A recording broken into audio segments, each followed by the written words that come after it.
अपने Satyaketu defence academy के live session में आज फिर हम लोग जो है कुछ इंपोर्टेंट क्वेश्चंस लेकर आए हैं और उन क्वेश्चनों को हम लोग जो है अभी सॉल्व करेंगे। ओके, तो आज की क्लास को स्टार्ट करने से पहले प्लीज आप एक बार जो है अपनी क्लास को जो है वो लाइक और शेयर जरूर कर दे ताकि दूसरे स्टूडेंट भी जो है अपने इस क्लास से जो है वो जुड़ जाए। ओके, तो जल्दी से जल्दी जो है आप अपने फ्रेंड जितने भी सारे फ्रेंड है, जितने भी सारे फ्रेंड ग्रुप है, उस ग्रुप में आप जल्दी से जल्दी जो है अपने इस वीडियो को शेयर कर दो। जल्दी से 1 मिनट लगाएंगे हम लोग, ठीक है, फिर आगे स्टार्ट करते हैं अपनी क्लास को। ओके, तेजा कुमार जय हिंद, जल्दी आओ। ओके, बहुत अच्छा, आ जाओ फटाफट आ जाओ, ठीक है।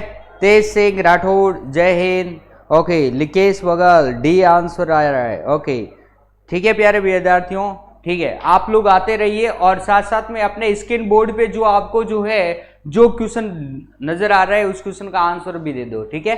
क्वेश्चन अपना इस प्रकार से है, पहला क्वेश्चन कि पौधे व पेड़ का खाना तैयार करने की प्रक्रिया कहलाती है? कार्बोहाइड्रोलिसिस, मेटाबॉलिक सिंथेसिस या फोटोसिंथेटाइजेशन या फोटोसिंथेसिस। तो जल्दी से मुझे जो है इसका आंसर अपने कमेंट बॉक्स में जो है लिखकर दे दीजिए, क्या आंसर होगा।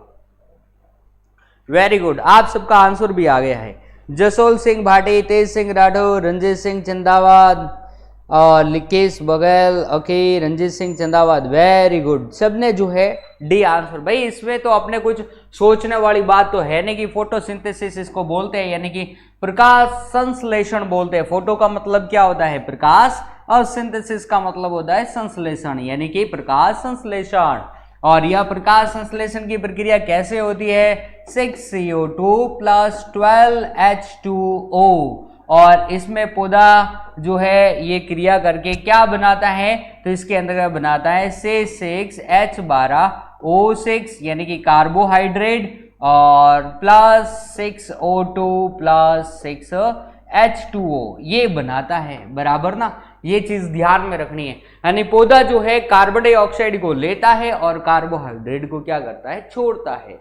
सॉरी, कार्बन डाइऑक्साइड को लेता है और कार्बोहाइड्रेट क्या करता है? बनाता है भोजन, और ऑक्सीजन को वो क्या करता है? छोड़ता है, बराबर ना। ये चीज जो है वो ध्यान में रखनी है, ठीक है। आगे चले हम लोग नेक्स्ट क्वेश्चन की तरफ चलते हैं। अगला क्वेश्चन हम लोग जो है कुछ इस प्रकार से है, पुरुषों के लिए कौन सा गुणसूत्र संयोजी उत्तरदायी होता है? भाई पुरुष के लिए, अब इसमें तो अपने कुछ है ही नहीं। चलो नया क्वेश्चन है, देख लेते हैं इसको। तो भाई आपको ये तो क्वेश्चन आपको बहुत अच्छी तरीके से आता होगा, आप सब पुरुष है, बराबर ना। ओके, सुभाष आर्मी, हाँ जी,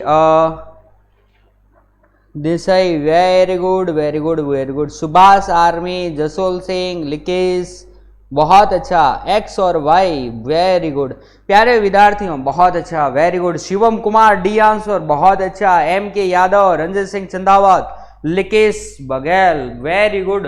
तो प्यारे विद्यार्थियों, आपने जो आंसर दिया है एक्स वाई वो बिल्कुल एकदम सही है। आपको पता होगा कि आपने टोटली जो होती है मनुष्य में जो गुणसूत्र जो होते हैं ना वो कितने होते हैं? तो मनुष्य के गुणसूत्र जो होते हैं वो 23 जोड़ी होते हैं, ठीक है। इस 23 जोड़ी में से आपको इतना तो पता ही होगा कि अपने एक होते हैं 22 जोड़ी में, यानी ये जो 23 जोड़ी गुणसूत्र 2 भागों में डिवाइड होते हैं। कौन कौन से? 22 जोड़ी और 1 जोड़ी। और इस 22 जोड़ी को हम लोग क्या बोलते हैं? कायिक गुणसूत्र। और यह कायिक गुणसूत्र जो होता है ना वो क्या करता है? शरीर का निर्माण करता है, बराबर ना, शरीर का निर्माण, ठीक है। और प्यारे विद्यार्थियों, और बाकी वाला जो 1 जोड़ी जो लिंग गुणसूत्र जो होता है ना वो क्या करता है? लिंग का जो है वो क्या करता है? निर्धारण करता है, लिंग का निर्धारण। तो पुरुषों में जो है, यहां से मैं ये देख लेता हूं कि पुरुषों में जो है वो क्या होता है? एक्स और वाई, ये 2 गुणसूत्र होते हैं। और महिला की अगर मैं बात करता हूं, यानी स्त्रियों की बात करता हूं, तो उसमें एक्स और एक्स ये गुणसूत्र होते हैं, बराबर। ये चीज ध्यान में रखनी है। ओके, तो इस प्रकार से हम लोगों ने जो है गुणसूत्र को डिवाइड करके समझा है। Very good. हाँ जी, double X, okay. Jasol Singh Bhati, very good, बहुत अच्छा, यही होता है, ठीक है। 44 प्लस एक्स वाई, 44 जो होते हैं वो हमारे क्या करते हैं, शरीर का निर्माण करते हैं, और एक जोड़ी जो होते हैं वो अपने क्या करते हैं, लिंग का निर्माण करते हैं, ठीक है। और लिंग का निर्माण जो है वो पिता के गुणसूत्र पर क्या करता है, डिपेंड करता है, ठीक है। ओके, आगे चलते हैं हम लोग नेक्स्ट क्वेश्चन की तरफ चलते हैं। अगला क्वेश्चन हमारा कुछ इस प्रकार से है, वो देखो। पौधे जो अपना भोजन स्वयं बनाते हैं होते हैं, क्या होते हैं भाई, जल्दी से मुझे इसका आंसर कमेंट बॉक्स में कमेंट करके जल्दी से बताओ कि पौधे जो अपना भोजन स्वयं बनाते हैं होते हैं, स्वपोषी होते हैं, परपोषी होते हैं, मृतपोषी होते हैं, या फिर हम लोग कह सकते हैं विषमपोषी। तो जल्दी से जल्दी मुझे जो है बताइए क्या होता है। वेरी गुड, रंजीत सिंह चंदावत का सबसे पहले आंसर आया है ए आंसर। सुभाष आर्मी, तेज सिंह राठौर, बहुत अच्छा भाई। सीधी सी बात है कि स्वपोषी।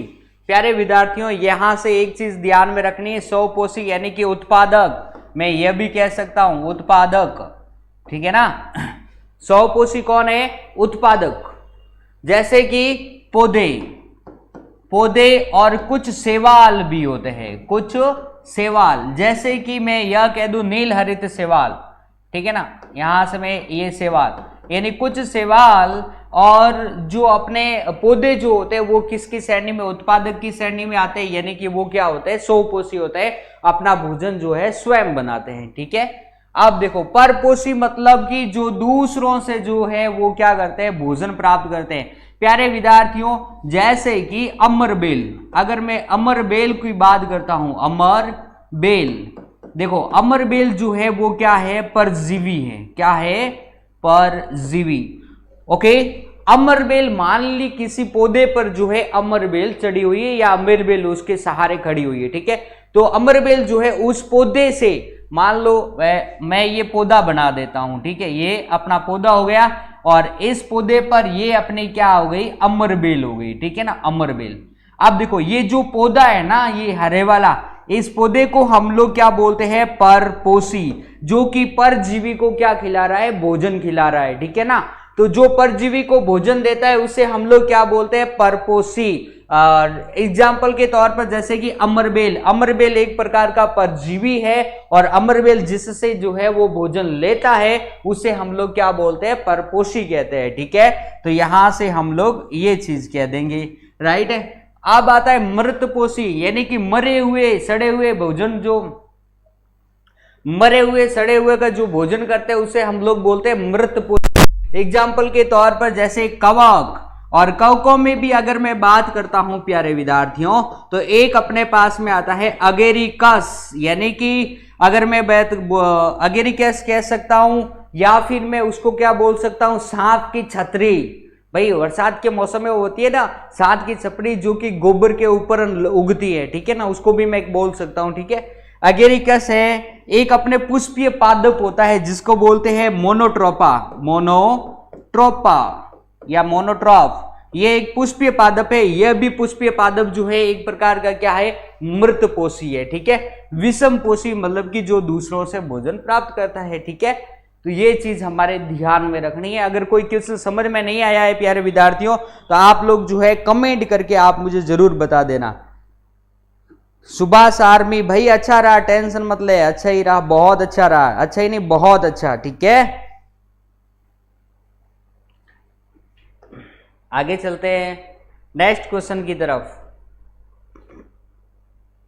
डीएनए कहां मौजूद होता है, तो डीएनए कहां पर मौजूद होता है, जल्दी से बताइए। इस क्वेश्चन को मुझे ज्यादा हेरफेर करने की जरूरत नहीं है, क्योंकि ये क्वेश्चन जो है ज्यादा आप सभी को जो है पता है, मुझे पता है, ठीक है, आप सभी को पता है। भाई डीएनए कहां पर होता है, तो सीधी सी बात है न्यूक्लिक अम्ल यानी न्यूक्लिक में होता है, न्यूक्लियस में होता है, ये रहा, ठीक है, न्यूक्लियस यानी कि केंद्रक, केंद्रक में होता है भाई, केंद्रक।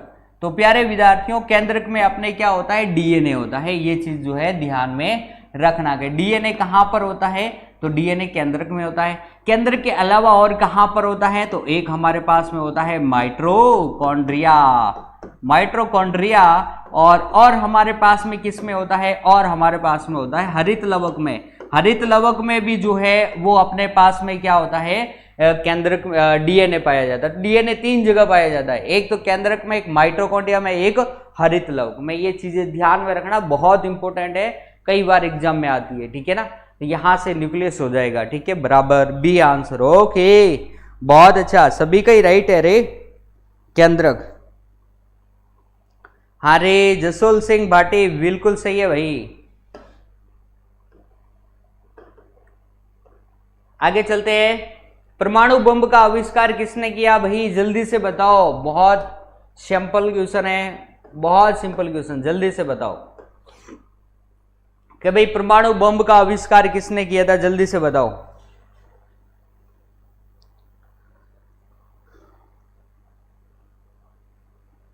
लिकेश, शैतान सिंह, तेजा पवार, सुरेंद्र सिंह, विनोद, सुभाष, आप सभी का केंद्र का आंसर आया था, सही था।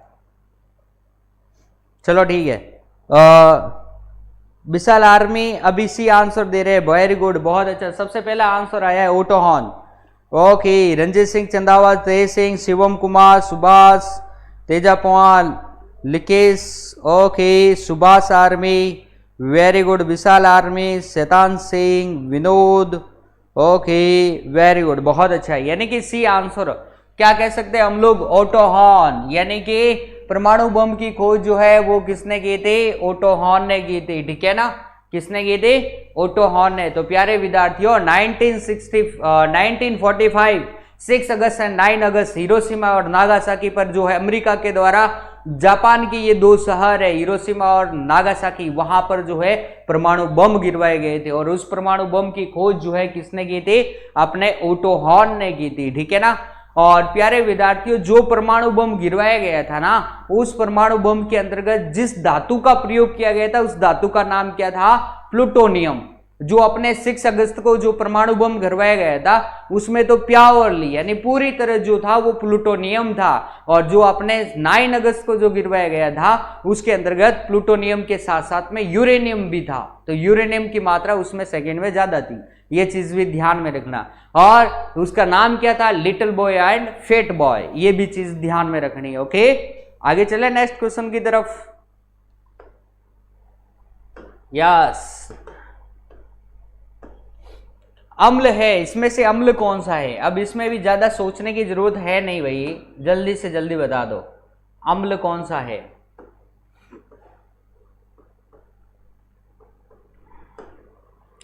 H2SO4, HCl, HNO3। भाई इसमें यूं लिखना है कि अम्ल नहीं है, ठीक है, मिस्टेक हो गई है थोड़ी सी, अम्ल नहीं है। इसमें से अम्ल कौन सा नहीं है वो मुझे बताना है, ठीक है। ओके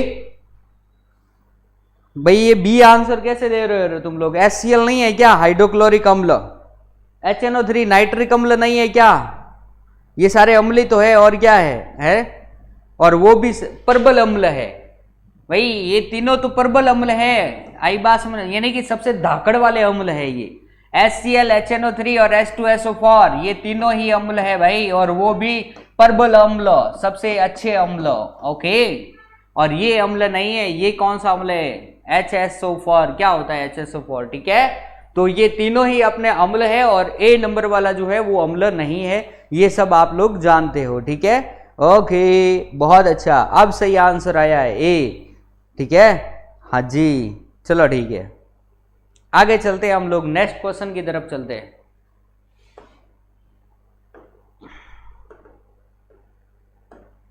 न्यूट्रॉन की खोज किसने की भाई, जल्दी से बताओ, न्यूट्रॉन की खोज जो है वो किसने की थी, न्यूट्रॉन की खोज जो है वो किसने की थी, रदरफोर्ड ने की थी, थॉमसन ने की थी, चैडविक ने की थी, न्यूट्रॉन ने की थी।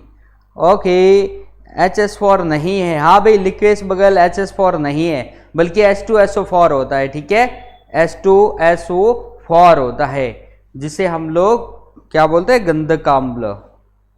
Okay, Chadwick, very good, A answer, बहुत अच्छा। सबसे पहले रंजीत सिंह चंदावत ने आंसर दिया है, सी आंसर दिया है, बहुत अच्छा, ठीक है भाई। ये अभिषेक क्या आंसर दे रहा है? ए आंसर कैसे दे रहा है रे? अभिषेक, बाकी सभी के सही है। चैडविक ने जो है अपने न्यूट्रॉन की खोज की थी, और वो भी कब की थी? 1932 में की थी। ये चीज भी ध्यान में रखनी, ठीक है। रदरफोर्ड ने क्या किया था? रदरफोर्ड ने परमाणु के नाभिक की खोज की थी। परमाणु के नाभिक के सिद्धांत या नाभिक की खोज किसने की थी? वो की थी अपने रदरफोर्ड ने। कब की थी? तो सन 1911 में की थी। ये भी चीज ध्यान में रखनी है, ठीक है। थॉमसन ने जो है वो क्या किया था? थॉमसन ने प्लम पुडिंग सिद्धांत दिया था। प्लम पुडिंग सिद्धांत, ये अपने परमाणु का प्लम पुडिंग सिद्धांत जो है वो किसने दिया था? तो अपने दिया था थॉमसन ने। कब दिया था? तो सन 1886 में दिया था, ओके। और न्यूटन बाबा को तो आप लोग जानते ही हो, गुरुत्वाकर्षण, ओके। चलो ठीक है, आगे चले हम लोग नेक्स्ट क्वेश्चन की तरफ चलते हैं। हाँ जी, बहुत अच्छा, चलो ठीक है।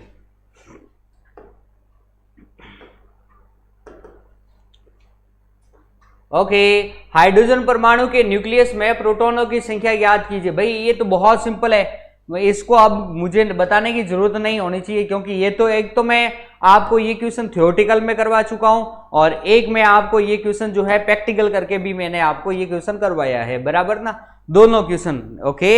हाइड्रोजन परमाणु मतलब कि न्यूट्रॉन, उसमें से हम लोग कैसे फाइंड आउट करते हैं, ठीक है ना।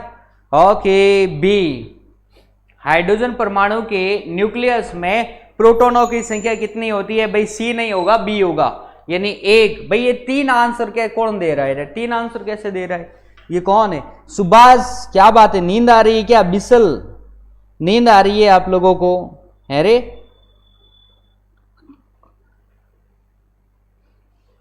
किसका दे रहे हो? हाइड्रोजन परमाणु के न्यूक्लियस में प्रोटॉनों की संख्या पूछी है, न कि इसने समस्थानिक पूछा है, ठीक है। इलेक्ट्रॉन, प्रोटॉन, भाई तो प्रोटॉनों की संख्या कौन सी है राजा? हम लोग इस तरीके से, ये हाइड्रोजन फॉर्म होता है, ये इसका क्या है? परमाणु क्रमांक है, और ये इसका क्या है? परमाणु भार है।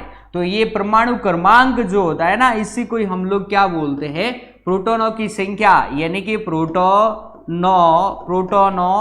की संख्या, या पीछे इसको हम लोग क्या बोल सकते हैं? इसको बोल सकते हैं परमाणु क्रमांक कह सकते हैं। और प्यारे विद्यार्थियों, परमाणु क्रमांक की जो खोज है ना, वो परमाणु क्रमांक की खोज किसने की थी?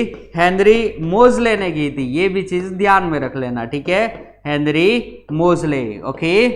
तो मेरे प्यारे विद्यार्थियों, प्रोटॉनों की संख्या जो होती है ना, वो परमाणु क्रमांक को ही कहते हैं। इसमें परमाणु क्रमांक यानी कितना होता है? हाइड्रोजन का एक ही होता है, इसलिए इसमें प्रोटॉनों की संख्या भी कितनी होगी? एक ही होगी। और ये ऊपर वाला जो होता है मेरे प्यारे विद्यार्थियों, इसको हम लोग बोलते हैं परमाणु भार, बोलते हैं इसको, क्या बोलते हैं? परमाणु भार। और प्यारे विद्यार्थियों, इन दोनों को यानी परमाणु भार में से जब हम लोग प्रोटॉनों की संख्या को निकाल देते हैं, यानी 1 - 1, जब इसमें से इसको लेस कर देते हैं, तब अपने पास में न्यूट्रॉनों की संख्या आ जाती है, और वो कितनी होती है? 0। यानी कि हाइड्रोजन में न्यूट्रॉनों की संख्या कितनी हो जाती है? 0 होती है। प्रोटॉनों की संख्या कितनी है? 1 है। परमाणु भार की संख्या कितनी होती है? तो 1 होती है। ये चीजें ध्यान में रखनी है, अब कभी भी कंफ्यूज नहीं होना है, बराबर, ओके।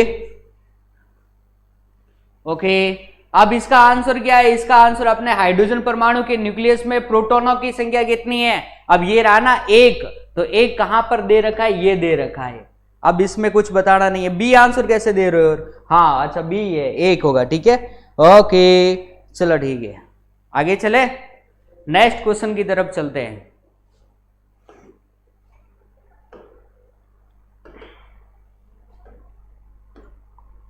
परमाणु के नाभिक में होते हैं, तो जल्दी से बताओ परमाणु के नाभिक में क्या होते हैं?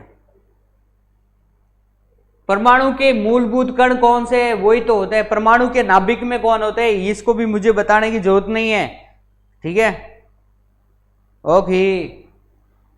परमाणु के नाभिक में क्या होते हैं? तो भाई ये अपना क्या है? परमाणु है, और इस परमाणु के बीच में क्या होता है? नाभिक होता है। इस नाभिक के अंतर्गत क्या होता है? सीधी सी बात है, परमाणु के 3 मूलभूत कण होते हैं, इलेक्ट्रॉन, प्रोटॉन और न्यूट्रॉन, जिसमें से प्रोटॉन प्लस न्यूट्रॉन ये अपने कहां पर होते हैं, नाभिक में होते हैं। इलेक्ट्रॉन बाहर की तरफ जो है वो क्या करता है, मूवमेंट करता है, ठीक है ना। इसी नाभिक की खोज जो है अभी मैंने आपको जस्ट बताया था, रदरफोर्ड ने की थी, ठीक है ना, रदरफोर्ड ने की थी, ठीक है ना।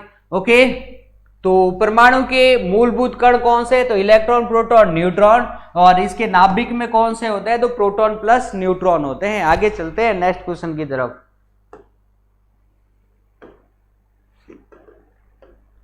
आगे देखो, गुरुत्वीय त्वरण का मान सबसे अधिक होता है। गुरुत्वीय त्वरण का मान जो है वो सबसे अधिक कहां पर होता है, जल्दी से बताइए मुझे। पृथ्वी के केंद्र पर, विषुवत रेखा पर, ध्रुवों पर और एवरेस्ट की चोटी पर, जल्दी से बताइए। तो मेरे प्यारे विद्यार्थियों ये हमारी क्या है, पृथ्वी है, और इसके मिड में ये विषुवत रेखा है।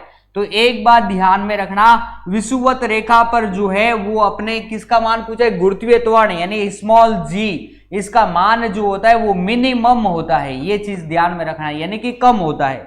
और एक बात ध्यान में रखना, पृथ्वी के केंद्र पर, अब मैं केंद्र की बात कर रहा हूं, ठीक है ना, पृथ्वी के केंद्र पर जो जी होती है ना, इस जी का मान कितना होता है, 0 होता है, ये चीज ध्यान में रखनी। अब देखो, पृथ्वी के ऊपर प्लस पृथ्वी के नीचे जाने पर जी के मान में क्या आती है, कमी आती है, ये बात भी ध्यान में रखना। विषुवत रेखा पर जी का मान कम होता है और ध्रुवों पर जो है जी का मान क्या होता है, मैक्सिमम होता है, ये बात ध्यान में रखनी है, ठीक है ना। जी का मान, गुरुत्वीय त्वरण का मान ध्रुवों पर क्या होता है, मैक्सिमम होता है। विषुवत रेखा से ध्रुवों की तरफ जाने पर जी के मान में क्या होती है, वृद्धि होती है, और पृथ्वी के ऊपर और नीचे जाने पर जी के मान में कमी होती है, ये चीज ध्यान में रखनी है। जी बराबर होता है गुरुत्वीय त्वरण, जिसका मान होता है 9.8 मीटर पर सेकेंड स्क्वायर। ओके, ये होता है, बराबर समझ में आ गया सभी को। चलो ठीक है भाई, ओके भाई। तो प्यारे विद्यार्थियों, मैं कुछ क्या है थोड़ा सा जल्दी लेकर चल रहा हूं, क्योंकि लिमिटेड टाइम में जो है, शॉर्टेड टाइम में थोड़ा बहुत अधिक बताने की कोशिश कर रहा हूं, इसलिए फटाफट करवाते जा रहा हूं। इसलिए आप लोग जो है कॉन्सेंट्रेट जो है वो बना कर रखना, ठीक है। तो कॉन्सेंट्रेट अपना कहीं नहीं जाना चाहिए, मैं अभी फटाफट करवा रहा हूं, क्योंकि अपना शॉर्टेज टाइम है, शॉर्टेज टाइम में मैक्सिमम जो है क्वेश्चन सॉल्व करवाने हैं, ठीक है ना। ओके, आगे चलते हैं हम लोग, इसलिए इन सबको समझते चले जाना, बराबर ना। ये आपके लिए एक प्रकार की रिवीजन है। धोने की चाल अधिकतम होती है, तो फटाफट बताइए धोने की चाल अधिकतम कहां पर होती है, तो सीधी सी बात है, वायु में, निर्वात में, या जल में, या इस्पात में धोने की चाल सबसे अधिक किसमें होती है। तो प्यारे विद्यार्थियों, धोने की चाल जो होती है ना वो अधिकतम होती है अपने ठोसों में होती है, उसके बाद में किसमें होती है, तो उसके बाद में द्रव में होती है, और उसके बाद में जो है वो अपने किस में होती है, गैस में होती है, ये चीज ध्यान में रखनी है, ठीक है, यहां पर गैस में। ओके, तो मेरे प्यारे विद्यार्थियों, अपने वायु में जो है वो धोने की चाल कितनी होती है, यहां मैं बता देता हूं। वायु में जो होती है धोने की चाल 330 मीटर पर सेकेंड होती है, ये चीज जो है ध्यान में रखनी है। और ठोसों में, अब प्यारे विद्यार्थियों यहां से ध्यान में दो, यहां से वायु, निर्वात, जल और इस्पात, इन सब में ठोस कौन है, तो इस्पात है, यानी कि इस्पात में जो है धोने की चाल अधिकतम होती है। एक क्वेश्चन और ध्यान में रखना, कभी कभार मान लो ऑप्शन डी में इस्पात है और ऑप्शन सी में अपने क्या दे रखा है, एल्यूमिनियम, एल्यूमिनियम। तो मेरे प्यारे विद्यार्थियों यहां से ध्यान में रखना, इस्पात से भी अधिक जो है धोने की चाल एल्यूमिनियम में होती है, ये चीज ध्यान में रखना। ओके, न्यू क्वेश्चन है, एनसीईआरटी का क्वेश्चन है, बहुत अच्छा क्वेश्चन है, कई बार अपने एग्जाम में पूछा जाता है, बराबर। ओके, आगे चले हम लोग, नेक्स्ट क्वेश्चन। हाँ भाई, अच्छा, रंजीत सिंह चंदावत, हाँ भाई होता है भाई। ओके, आगे चलते हैं हम लोग। तो भाई क्लास को जो है वो लाइक भी करते चले जाना, शेयर भी करके चले जाना, ठीक है ना। ओके, नेक्स्ट है, पृथ्वी की मध्य परत को क्या कहते हैं। तो भाई ये लास्ट क्वेश्चन जो है वो मैं आपको जो है अपने किस में देता हूं, होमवर्क में देता हूं, ये आपको होमवर्क में करके लेके आना है, ठीक है ना। ओके, चुंबक में विद्युत धारा का प्रवाह होता है, तो चुंबक में विद्युत धारा का प्रवाह जो है कहां से कहां तक होता है वो जल्दी से बता दो। लास्ट क्वेश्चन है अपने, चुंबक में विद्युत धारा का प्रवाह करने से चुंबकत्व घटता है, बढ़ता है, कभी घटता है, कभी बढ़ता है, पहले बढ़ता है फिर घटता है। तो क्या होगा भाई, लास्ट क्वेश्चन का आंसर दे दो मुझे, क्या होगा?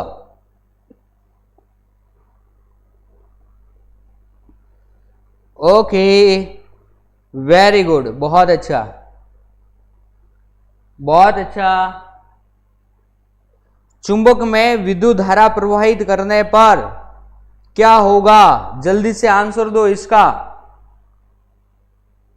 बहुत अच्छे, बढ़ेगा, वेरी गुड भाई। सीधी सी बात है, विद्युत धारा का चुंबकीय प्रभाव कभी पढ़ा है ना? विद्युत धारा का चुंबकीय प्रभाव फैराडे ने दिया था नियम, ट्रिपल एस वाला, ठीक है? ओके, तो ध्यान में रखना, नहीं ध्यान में है तो बता देंगे, ठीक है? ओके, तो आज की क्लास को प्यारे विद्यार्थियों हम लोग यहीं पे फिनिश करेंगे। हम लोग आज के जितने क्वेश्चन हो सकते थे इंपॉर्टेंट, हमने सारे क्वेश्चनों को सॉल्व किए हैं। कल फिर हम लोग जो है ऐसे इंपॉर्टेंट क्वेश्चंस लेके आएंगे। आप लोग जो है अपने सत्य केतु डिफेंस एकेडमी के जो है लाइव सेशन में आप लोग बने रहिए, आपको बहुत अच्छा मजा आने वाला है अच्छे अच्छे क्वेश्चनों के साथ में। अपनी क्लास को जो है सत्य केतु डिफेंस एकेडमी की क्लास को जो है एक बार लाइक और शेयर आपको जरूर करना है, और वो आप कर लेना, ठीक है ना? ओके, तो वीडियो जो अभी लाइव देख रहे हैं तो वो तो आप शेयर कर ही देना, और जो लाइव नहीं देखते हैं, बाद में देखते हैं वीडियो, उनसे भी यह निवेदन है कि आप लोग अगर एक बार वीडियो देखते हो तो एक कम से कम एक जने को आप लोगों को क्या करना है, शेयर करना है, ये चीज ध्यान में रखना है। ओके, तो क्लास को लाइक भी करना है आप सभी को। ओके प्यारे विद्यार्थियों, लाइव सब्सक्राइब सब कुछ करना है, इतना ये सब जानते हैं बच्चे।